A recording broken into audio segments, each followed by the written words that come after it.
Lors de ma précédente vidéo pour la chaîne SEMrush, Alan m'a laissé un commentaire et il m'a posé cette question. Quelle est la définition du KD, Keyword Difficulty? Est-ce la difficulté pour atteindre le top 100, le top 10 ou le top 3? Car c'est extrêmement différent pour construire sa stratégie de contenu. Et oui Alan, tu as tout à fait raison et je t'ai promis de te répondre. Dans cette vidéo, je vais donc répondre à ta question. Je vais vous expliquer comment fonctionne le KD, Keyword Difficulty de SEMrush, mais surtout, je vais vous expliquer plus globalement comment évaluer la difficulté et la faisabilité pour se positionner sur une expression clé dans Google. Eh ben allez, on y va! Bonjour à toutes, bonjour à tous, je suis Christophe Vidal et je vous remercie d'être avec moi pour cette nouvelle vidéo pour la chaîne SEMrush. Alors tout d'abord, Alan, je voulais te remercier et je vous invite tous à poser des questions en commentaire des vidéos. Comme ça me donnera des idées de vidéos et surtout, ça me permettra de vous apporter l'information que vous recherchez. Alors, le sujet du choix des mots-clés, c'est un sujet récurrent quand on parle de SEO. Et d'ailleurs, on devrait plutôt parler d'expressions clés plutôt que de mots-clés. Alors, de manière évidente, vous allez devoir prouver à Google que vous méritez d'être positionné dans les premiers résultats. Et vous allez devoir lui prouver que vous êtes légitime à prendre la place de vos concurrents. Vous allez donc devoir réaliser un travail impeccable pour réussir ce challenge. Mais avant tout, revenons sur les 3 grands piliers du SEO. Vous les connaissez certainement déjà.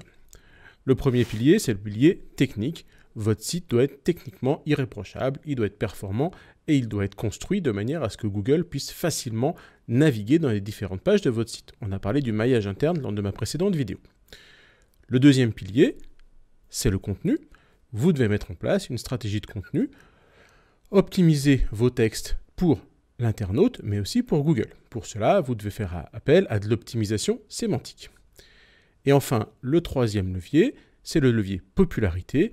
Plus votre site est populaire, c'est-à-dire plus il va recevoir de backlinks, de liens depuis d'autres sites, plus il sera costaud et plus il aura de chances de bien se positionner dans les moteurs de recherche. Alors, il n'y aura pas de miracle, hein. Si vous ne performez pas un minimum sur ces 3 axes, il y a peu de chances que vous vous positionniez bien dans les moteurs de recherche sur des expressions compétitives. Bon, mais avant toute chose, il faut choisir les bonnes expressions clés. Alors, je vous ai montré dans une précédente vidéo comment construire une stratégie de contenu en vous basant sur la concurrence. Mais bien évidemment, ce n'est pas la seule méthode. Pour choisir un bon mot-clé, vous devez vous assurer de 3 points. Premier point, vous devez vous assurer que ce mot-clé correspond à ce que recherche votre cible, les fameux buyer persona. Vous devez aussi vous assurer que ce mot-clé est accessible, on va en parler aujourd'hui. Et enfin, vous devez vous assurer que ce mot-clé, il convertit. Pour cela, vous pourrez par exemple faire des tests avec du Google Ads au départ pour tester si c'est le bon mot-clé. Alors n'oubliez surtout pas dans cette étape de création de votre stratégie de mots-clés de vous positionner dans la tête de votre client. Vous n'êtes plus du tout vous-même, vous devez être votre client. Alors pour faire ça, franchement, vous n'avez pas forcément besoin d'outils. Vous pouvez vous inspirer de plein de choses. Vous pouvez vous inspirer des avis qui sont déposés par votre cible sur Internet, mais aussi des échanges dans des forums, voire des articles de blog, etc., etc. Vous devez vraiment comprendre les mots-clés qu'utilisent vos prospects pour définir votre service. Bon, à ce stade, il convient de rappeler les 3 grandes typologies de mots-clés. Bon, à moins que vous ayez passé les 20 dernières années sur une autre planète, vous les connaissez déjà. On va parler des expressions courte traîne, moyenne traîne, longue traîne. Donc les expressions courte traîne, c'est généralement les expressions avec un seul voire 2 mots qui sont les plus recherchées, qui ont les plus grosses volumétries de recherche. Mais c'est aussi les plus inaccessibles. Alors si rien n'est impossible en SEO, quand on démarre, et sauf à avoir d'énormes budgets ou beaucoup de temps devant soi, ça va être difficile de rapidement se positionner sur ces expressions très compétitives. Alors donc, n'oubliez surtout pas d'inclure dans vos stratégies SEO les mots-clés de type longue traîne avec 3, 4, 5 et énormément de mots potentiellement. Les mots-clés de longue traîne ont de nombreux avantages. Par exemple, ils vont vous apporter un trafic plus qualifié et donc potentiellement un meilleur taux de conversion. Ils vont être moins compétitifs et surtout, ils vont être plus agiles. Vous allez travailler plusieurs mots-clés longue traîne en même temps et même si vous perdez des positions sur l'un de ces mots-clés, les autres seront là pour rattraper les pertes. N'oubliez pas que 70% des recherches des internautes se font aujourd'hui sur des mots-clés longue traîne. Et même plus, n'oubliez pas que 15% des recherches qui sont faites tous les jours sur Google sont des recherches nouvelles qui n'étaient pas connues jusqu'à présent par Google. Ça représente plus de 500 millions de recherches par jour. Lors de vos brainstorming de stratégie de mots-clés, pensez à lister tous les sujets connexes par rapport à votre expression principale. Ça va vous permettre d'obtenir une liste d'expressions secondaires. Et puis surtout, ça pourra éventuellement vous servir demain si vous décidez de vous lancer dans une stratégie de contenu de type cocon sémantique. Alors, il existe de nombreux outils qui vont vous aider à créer ces listes d'expressions secondaires. Je vais vous en citer quelques-uns. D'abord, tout simplement, les recherches Google via les Google Suggest, les recherches associées, les People Also Asked. Vous avez ensuite des outils tels que Answer the Public, Youdá Market Explorer, Mindreader.ai et évidemment SEMrush. Et l'avantage, c'est que certains de ces outils ils vont vous donner des listes de questions que vous pourrez facilement exploiter pour créer vos contenus. Et vous le savez, Google adore les questions. Par exemple, je vais vous montrer aujourd'hui l'outil Answer the Public. Donc je bascule sur mon écran. Voilà, vous avez ici la réponse de l'outil Answer the Public sur une requête très simple. J'ai utilisé le mot-clé PrestaShop et vous voyez, alors là je suis sur la version anglaise, mais que j'ai automatiquement un ensemble de sujets à traiter dans mes contenus. Why PrestaShop is better, which is better PrestaShop or OpenCart, PrestaShop which version, etc., etc. Vous avez là un ensemble de mots-clés longue traîne sur lequel vous allez pouvoir construire une stratégie de contenu efficace et puissante. Vous l'avez compris, choisir les bons mots-clés est donc primordial. Un mot-clé sera pertinent si vous arrivez plus ou moins facilement à vous positionner dans les premiers résultats de Google. Cela signifie qu'il ne doit pas s'agir d'un mot-clé trop concurrentiel. Sinon, ça va être impossible de vous positionner et surtout, vous allez vous démotiver et perdre du temps et de l'argent. Alors, dans un premier temps, et surtout si vous démarrez avec un petit site, essayez de vous positionner sur des mots-clés accessibles pour vous, avec certes moins de trafic, mais qui seront aussi moins concurrentiels. Et ne négligez pas les mots-clés longue traîne qui peuvent vous apporter énormément de trafic et du trafic super qualifié. Par exemple, en référencement local, mots-clés plus ville, c'est des mots-clés qui sont vraiment pertinents à aller chercher pour vous. Il y aura beaucoup moins de concurrence et vous n'allez même pas les trouver dans les outils de test de mots-clés. Être focalisé sur des mots-clés trop concurrentiels, c'est le meilleur moyen de vous planter.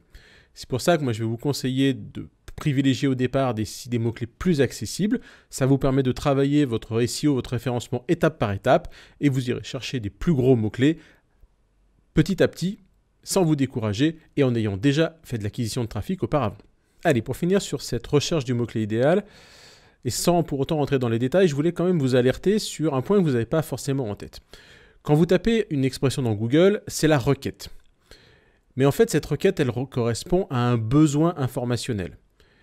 Et au final, c'est ce besoin informationnel que Google essaye de comprendre. En somme, la requête, c'est un proxy qui va décrire votre besoin. Donc Google a créé divers algorithmes pour essayer de comprendre ce besoin informationnel caché derrière la requête. L'un des plus connus, c'est l'algorithme BERT. Pensez donc à vérifier les résultats de Google pour vos différentes expressions clés afin de vous assurer que vos expressions elles correspondent bien à ce besoin informationnel et à l'intention de recherche de l'internaute. Sinon, vous pourriez avoir de mauvaises surprises. Si vous voulez en savoir plus là-dessus, je vous invite à aller consulter les publications des frères Perronnet qui vous expliqueront ça bien mieux que moi. Bon, allez. Je ne vous ai pas encore expliqué ce que c'est que le KD, Keyword Difficulty, et encore moins comment évaluer la difficulté et la faisabilité de vous positionner sur un mot-clé. Alors, allez, on va finir cette vidéo là-dessus. Chaque outil va bien sûr avoir ses propres métriques et chaque consultant SEO pourrait vous donner sa propre méthode. Il existe par exemple une méthode appelée le KEI basée sur la popularité et la concurrence. Dans tous les cas, il va falloir évaluer le nombre de concurrents et la force de ces concurrents si on veut leur passer devant. Donc moi, je vais vous présenter une méthode toute simple, basée uniquement sur l'utilisation de Google, pour déjà vous faire une première idée de la difficulté des mots-clés que vous cherchez à attaquer. Ok, la première chose que vous devez réaliser, c'est tout simplement de venir saisir votre expression ciblée dans Google et de voir ce qui se passe. Allez, pour l'exemple, je tape une expression et je regarde ce qui se passe. Ok, voilà une expression qui a un peu plus de 1 620 000 résultats. Et surtout, j'ai déjà de nombreuses informations sur cette expression clé en visualisant cette SERP. La première chose qui est très importante, c'est de regarder si l'expression déclenche l'affichage de nombreuses publicités ou pas. S'il y a beaucoup de Google Ads, on peut imaginer que l'expression est concurrentielle, mais on peut aussi imaginer qu'elle va convertir. Donc, c'est une vraie question à se poser, mais en tout cas, ça risque d'être compliqué. Et ensuite, on va pouvoir analyser la forme de la SERP. On va voir s'il y a un pack local et s'il y a d'autres éléments, différentes rich snippets. Et enfin, on va pouvoir regarder les balises titres des concurrents qui se positionnent sur cette SERP. Et on va voir s'ils ont optimisé ou pas ces balises titres en fonction de l'expression clé recherche. On voit ici que c'est le cas, agence PrestaShop, agence PrestaShop, agence PrestaShop.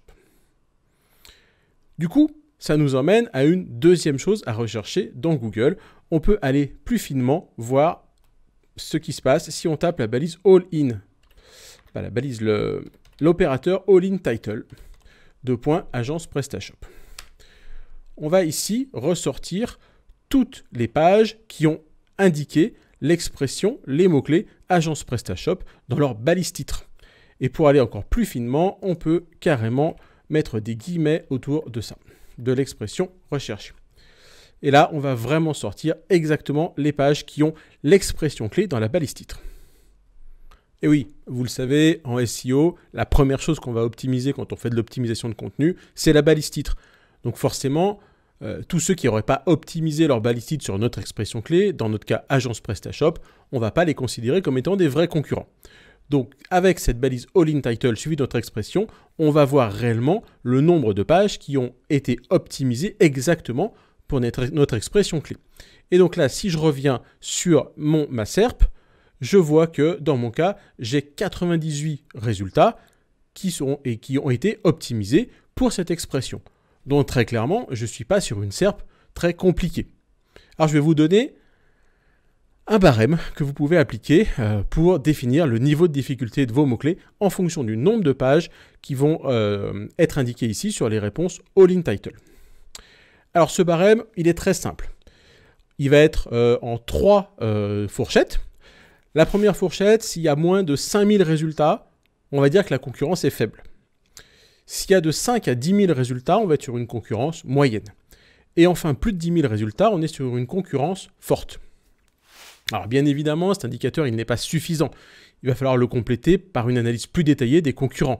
Vous devrez notamment vous focaliser sur le nombre de RD, les fameux referring domains, donc le nombre de domaines qui font des liens vers cette page, mais aussi évidemment sur la qualité des contenus des pages qui se positionnent dans les premières positions. Pour analyser ces métriques, vous avez différents outils que vous pouvez utiliser. Moi, j'utilise beaucoup l'outil Competition Checker de SEO Observer pour la partie referring domain notamment. Et vous avez bien évidemment un outil comme Your Text Guru pour la partie optimisation sémantique. Alors si vous voulez aller encore plus vite, gagner du temps, eh bien vous pouvez utiliser les différents outils qui vont vous donner un niveau de difficulté. Et là, on va parler du fameux KD, le Keyword Difficulty de SEMrush. Et ça tombe bien parce que ce KD, Keyword Difficulty, il a été mis à jour il y a quelques jours justement par l'équipe de SEMrush. Et ils nous ont communiqué sur les différents critères qu'ils utilisaient pour calculer ce Keyword Difficulty. Et ils nous ont même indiqué des notions de pondération entre ces différents critères. Je vais vous montrer ça tout de suite dans mon navigateur. Voilà, donc ici, nous retrouvons les différents critères sur lesquels SEMrush s'appuie pour qualifier ce Keyword Difficulty.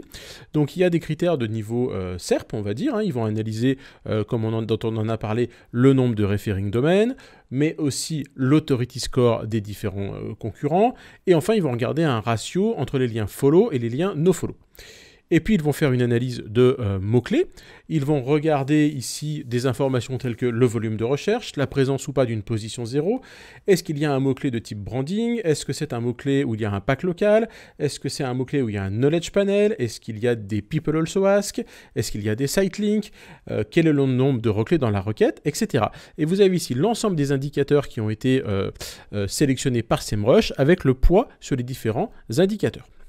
Donc ça, c'est quand même bien pratique et ça peut vous permettre de gagner beaucoup de temps puisqu'avec un outil comme SEMrush, vous allez pouvoir lister l'ensemble de vos mots-clés et comparer les uns avec les autres. Vous allez pouvoir regarder les mots-clés de la concurrence, faire des filtres pour sélectionner des mots-clés qui ne sont pas trop concurrentiels, avoir une liste de mots-clés et ensuite venir retrier cette liste de mots-clés sur de la volumétrie pour venir chercher des mots-clés pas trop concurrentiels mais qui vous apportent du volume.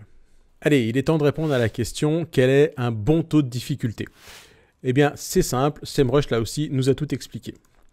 On va retrouver sur le site de SEMrush, on vous mettra le lien en commentaire, les différentes fourchettes de difficulté. Donc de 0 à 14, très simple, de 15 à 29, facile, de 30 à 49, possible, et ainsi de suite, jusqu'à les plus gros niveaux de difficulté, de 50 à 69, difficile, de 70 à 84, très difficile, ou encore plus difficile, de 85 à 100.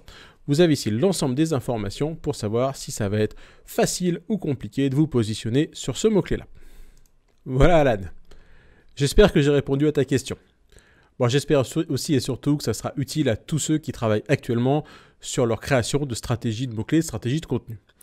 Gardez en tête qu'aucun mot-clé n'est impossible, mais qu'en fonction du temps ou du budget que vous disposez, certains mots-clés ne seront malheureusement pas accessibles. Notez aussi que la mise en place d'une stratégie SEO avancée, comme par exemple le cocon sémantique, peut vous aider à plus facilement venir prendre des positions qui vous semblaient inatteignables, et on en parlera dans une prochaine vidéo. Bon, j'espère que ça vous a plu, ça me ferait vraiment très plaisir si vous pouviez liker la vidéo et vous abonner à la chaîne. Et surtout, n'hésitez pas à partager ces vidéos sur les réseaux sociaux, là aussi ça me rendrait très heureux. Enfin, surtout n'oubliez pas à activer la cloche, comme ça vous êtes sûr de ne louper aucune de mes prochaines vidéos. Allez, merci pour votre attention et à très bientôt. Ciao, ciao.